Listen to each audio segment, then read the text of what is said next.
për politikë të jashtme dhe siguri, Kaja Kallas. Me të marrë mandatin, sigurisht që ajo do të krijojë strategjinë e vet për t'u qasur Ballkanit Perëndimor dhe integrimit të saj në Bashkimin Evropian. Do të bisedoj me të lidhur me këto strategji. Ms. Kallas, welcome to Pristina, and thank you for your time to speak for RTK2 and RTK1, both channels of public broadcaster. Thank you for having me. Welcome, Madam Kallas. First question, Madam High Representative. Kosovo's society and politicians couldn't hide the hopes that you took the role. How will you turn promises into action, knowing that there is 5 EU countries didn't recognize still Kosovo's independence? Of course, as I said, I'm willing to put my energy and time into this process. I think what is important is also the cooperation on Kosovo's side. So we have the new special representative for Belgrade-Pristina dialogue, and why I'm saying this is that the normalization of the relations between the two of you is also really the impediment that is on the road for your recognition by those countries as well. If we can show that we are moving to the right direction and doing steps to normalize and leave the past behind and focus on the common future, I think it is beneficial for the people of Kosovo as well as Serbia. The EU has long said Kosovo and the Western Balkans belong in Europe, but it often felt that the door was let's say half closed for them. How can you turn the promises into action, and how to tell to people here that there is still hope into integration? Well, I can certainly understand the frustration that is here because the process has been so long. I think that there is this opportunity window, this political opportunity window right now, and we really need to seize the moment. If I think back of my own country, where I'm coming from, Estonia, we also had a short opportunity window because then it closed again. And I think because of the war in Ukraine, really there are tectonic shifts going on, and the understanding in Europe is that if you look at the map, Europe is a very small continent, and the Western Balkans are in the middle of Europe. So we definitely need to do this reunification process. So we need Western Balkans in the European Union as much as you need us. So I think this is the short momentum, and therefore I really plead for all parties to cooperate, because this window will close again. The European Union has a dialogue between Kosovo and Serbia under facilitation. How do you assess the current stalemate in implementing the agreements, particularly regarding the establishment of Association of Serbian majority municipalities? Do you believe that the European Union should take more concrete steps, or what else it could do to move the process forward? As I said, we have a new special representative appointed, Peter Sørensen, who is really, looked what are the things that are working and what are the things that are not working in this process.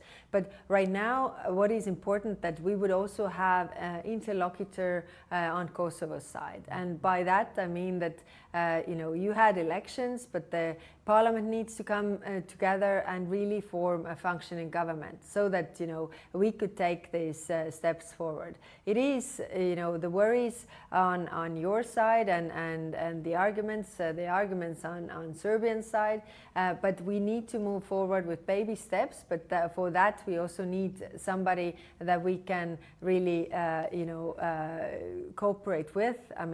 Institutions, functioning institutions. To follow up on this, as said Marco, the EU-led talks between Kosovo and Serbia are stuck, and many in Kosovo feel that process is unfair due to Serbia refusal to recognize Kosovo independence and does not respect none of the paragraphs of the last agreement. What concrete steps will you take to restore trust in the EU as a fair partner and maybe taking off the sanction from Kosovo? First, I mean, you know, when I meet with the representatives of Kosovo, then they have all the, you know, the accusations regarding Serbia, and when I meet the Serbian interlocutors, then they have all the, you know, criticism regarding Kosovo. You probably have your view. Yes, and what I'm coming to that. So my view is that, I mean, I'm listening to both parties. Both have some valid arguments and valid criticism, but I think we need to leave the past behind. What can we do to focus on the future? Because this accusing one another really doesn't help. Okay, what are the obstacles, but how can we move over the obstacles? So as I've promised or made the proposal that as soon as Kosovo has a government together, we should sit down as a really high level and look at the worries, like really how to overcome this. Because again, it is in the interest of the people of Kosovo, because it is, you know, the prosperity that is stuck. It would be so much easier to really help the people here in all the respects if there was a normalization of this process. And I'm just coming from Serbia. I had some really tough talks there about the same issue, and it also means getting the people on board, because, you know, also the young people. I met with the young people and asked, are you willing to leave the past behind? Because, you know, it's hindering your future as much as it is hindering the Kosovo's future.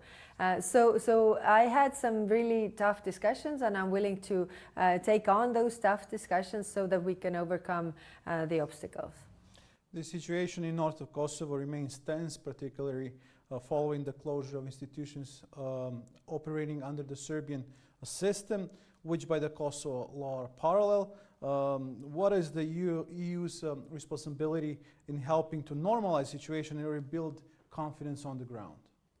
Well, if we look at the Ohrid agreement, then it has a clause regarding this, and the whole idea is the integration of Serbian institutions or Serbian supported institutions into Kosovo. So the obligations are there under Ohrid agreement, and they need to be followed. And this is what I'm also stressing. But it also, I think what is important is that all the political parties have declared that European Union is the future of Kosovo, and you're all very, very supportive of the European Union. I think it was over 90% of the people support here European Union. So take that as the goal. And I understand politically it's hard, because people have also questions, and you know, it is maybe sometimes politically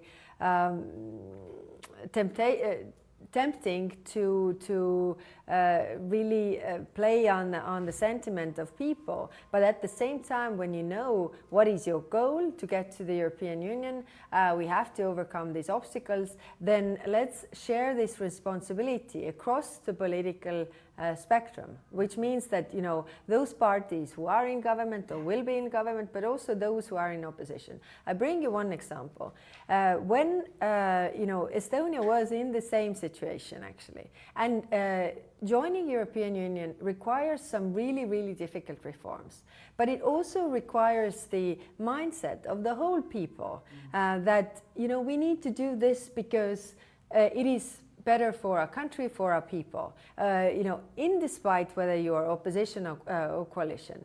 Now, and we did it. And afterwards, you can have all the infights you can, because you have different political parties. One says we should, you know, have, you know, lower taxes. The other one says, you know, higher social costs, whatever. this is normal in democracy. But right now, if you have such a clear focus, a goal, then it is required from all the political parties to focus on that goal, get that done, and then you can continue with the normal democratic infighting, if I may say so. Madam Kallas, you just came back you came from Belgrade to Pristina. You met with Vučić. What's your opinion on Vučić being close to Moscow and to Putin, and rather than Brussels, and openly supporting terrorist group attacking in North Kosovo on September 2023, and keeping free the main guy, Milan Radojcic, being free in Serbia? First of all, I had very open and frank discussion with President Vučić also about his trip to Putin and to Moscow, and how I don't understand. He explained his view, so I made my points very clear to him. Also, I've made them publicly. Now, as to the accountability, I also raised that issue that it was promised that the people who are responsible for those attacks are held accountable, and we need to see also these processes ongoing. We want to thank you for your time, and we wish you a fruitful visit to Western Balkans. Thank you very much. Thank you for having me. Thank you.